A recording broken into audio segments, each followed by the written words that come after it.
আসলে এই প্রত্যেকটা ঘটনাই একটা আরেকটার পরিপূরক। একটাকে বাদ দিয়ে আরেকটা কোনোদিন আসতো কিনা আমি জানি না আসলে।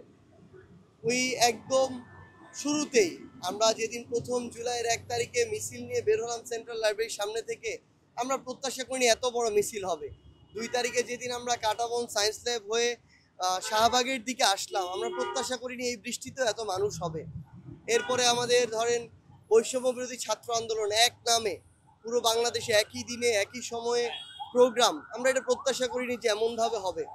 আমাদের সহযোদ্ধারা ধীরে ধীরে রাজপথে নামে, স্কুল কলেজ মাদ্রাসা পাবলিক বিশ্ববিদ্যালয় প্রাইভেট বিশ্ববিদ্যালয় সাধারণ ছাত্র জনতা ক্যাম্পাসে আমাদের ভাই বোনদের উপরে নির্মম আক্রমণ, আমাদের গায়েবানা জানাজায় আক্রমণ পিছন থেকে, আমাদের সহযোদ্ধা হাসনাতের সেখানে বুক পেতে দাঁড়িয়ে বলা we are open to be killed, কিংবা আমাদের ভিসি চত্বরে বসে পড়া যে আমরা হল ছাড়বো না, যে কোনো কিছু। আমাদের প্রাইভেট বিশ্ববিদ্যালয়ের সহযোদ্ধারা ১৮ তারিখে যেমন অভ্যুত্থানের নতুন একটা অধ্যায় শুরু করেছিল, এটা সারা জীবন ইতিহাসের একটা অংশ হয়ে থাকবে।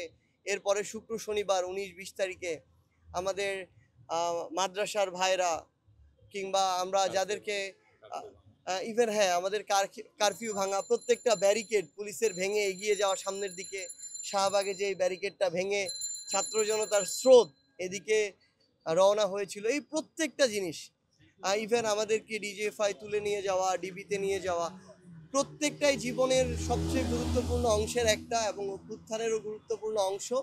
আমরা কখনো নিজেদেরটাকে বা আরেকটার সাথে নিজেদেরটা তুলনা ছোট বড় এইগুলোতে আমরা যেতে চাই না।